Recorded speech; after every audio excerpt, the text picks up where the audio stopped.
કેમ છે બાળમિત્રો? બાળમિત્રો, નવોદયની અંદર ત્રીજો વિભાગ એટલે આપણો ગુજરાતી વિભાગ, એમની અંદર ફકરામાંથી 5 પ્રશ્નોના ઉત્તર તમારે આપવાના છે.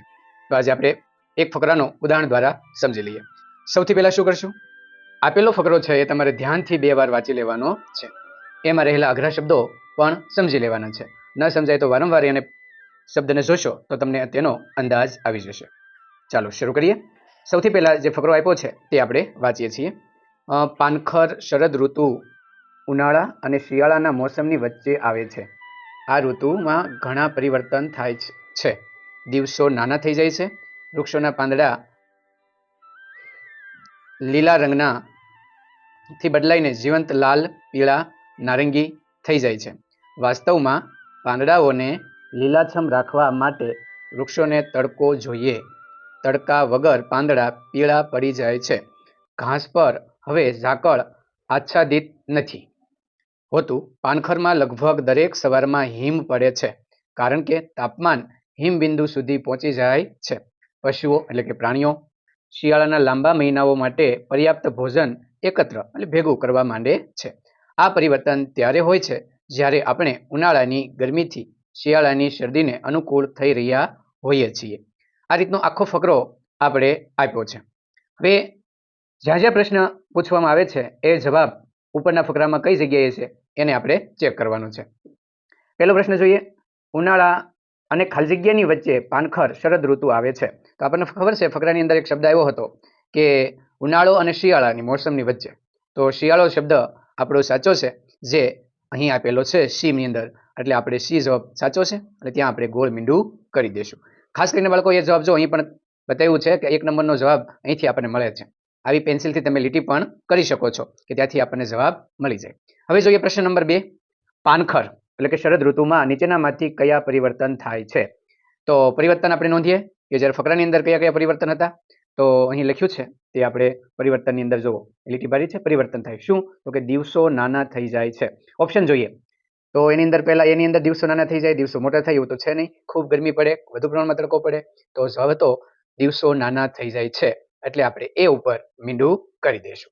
અહીં પણ આપણે એ જવાબ અહીં આપેલો છે કે ઘણા પરિવર્તન થાય છે, એમાં પહેલો પરિવર્તન દિવસો નાના થઈ જાય છે એ અહીં આપવામાં આવ્યું છે. જો અહીં મેં બગડો કરી અને બતાવવામાં આવ્યું છે નમૂનામાં કે બીજા નંબરનો જવાબ અહીંથી મળી શકે છે.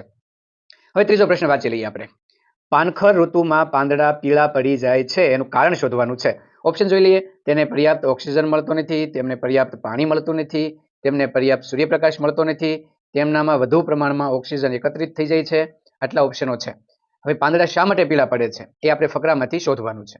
તો અહીં જુઓ, પાંદડા પીળા પડવાનું કારણ આપ્યું છે અહીં, તો જો લીટી પાડી છે. શું કામ? તડકા વગર, એટલે કે સૂર્યપ્રકાશ. તડકો શેમાંથી મળે? સૂર્યપ્રકાશમાંથી. એટલે સૂર્યપ્રકાશ ન મળે તો પાંદડા પીળા થઈ જાય છે. તો હવે આપણે ઓપ્શન જોઈ લઈએ કે એમનો જવાબ શું છે. તો અહીં ઓક્સિજન એવું તો કંઈ છે નહીં, એટલે ઓપ્શન એ ખોટો છે. સી ઓપ્શનની અંદર પાણી નથી મળતું, એ પણ નથી. તો બી વિકલ્પ આપણો સાચો છે કે સૂર્યપ્રકાશ એટલે કે તડકો તેમને મળતો નથી, એટલે બી જવાબ સાચો છે. એટલે બી ઉપર આપણે આ રીતે OMR શીટની અંદર ઘાટું કરી દઈશું. ચાલો હવે આપણે પ્રશ્ન નંબર 4 જોઈએ. પ્રશ્ન નંબર 4.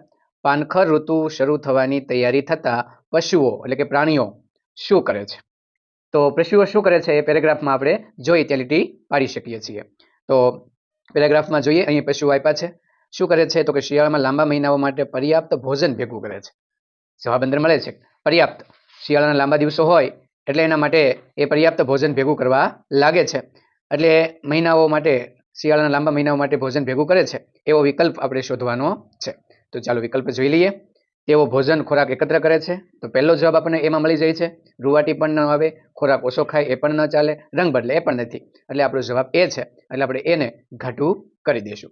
તો આ રીતે આપણે સરસ મજાનો જવાબ મેળવી શકીએ છીએ. આ ફકરાનો છેલ્લો પ્રશ્ન. પ્રશ્ન નંબર 5. આચ્છાદિત શબ્દ માટે બીજો શબ્દ કયો હોઈ શકે છે? હવે નક્કી કરવાનું આચ્છાદિત એટલે શું. એટલે કે આપણે સમાનાર્થી શબ્દ શીખ્યા હતા, તો આપણે સમાનાર્થી શબ્દને આધારિત એ પ્રશ્ન હોઈ શકે, એટલે કે એના જેવો બીજો શબ્દ. તો આમાં ઓપ્શન આપણે જોવાનું છે. તો 5મામાં પહેલા ફકરામાં પણ આપણે આચ્છાદિત શબ્દ આપ્યો હશે, એ જોઈએ એવી. જો અહીં 5મો પ્રશ્ન આચ્છાદિત છે એટલે ઢંકાયેલું, તો એવો પ્રશ્ન ક્યાં છે એ જોઈએ. પહેલું તો ઘાસવાળું, એ તો ચાલે જ નહીં, કાઢી નાખીએ. ઊની, એ પણ ન ચાલે. વધતું, એ પણ ન ચાલે. આચ્છાદિત એટલે ઢંકાયેલું, એટલે સી જવાબ આપણો સાચો છે. એટલે સી ઉપર આપણે ગોળ મીંડું કરશું. એટલે સમાનાર્થી શબ્દ અને વિરોધી શબ્દ પણ આવી શકે છે. તો આ રીતે તમારે પેરેગ્રાફને અંડરલાઇન કરી સાચો જવાબ ત્યાં શોધી અને ત્યાર પછી 5 પ્રશ્નો સરસ રીતે જવાબ મેળવવાનો છે. અગાઉના વિડીયોમાં આપણે સમાનાર્થી, વિરોધી શબ્દ, સર્વનામ, વિશેષણ જેવા અનેક વ્યાકરણના મુદ્દા આપણે ભણી ગયા છીએ. તો એ પણ તમે જોઈ લેશો તો આ પ્રશ્નો 5 તમે સરસ રીતે સાચા જવાબ આપી શકશો. તો આવા ફકરાનો તમે વધારે મહાવરો કરજો.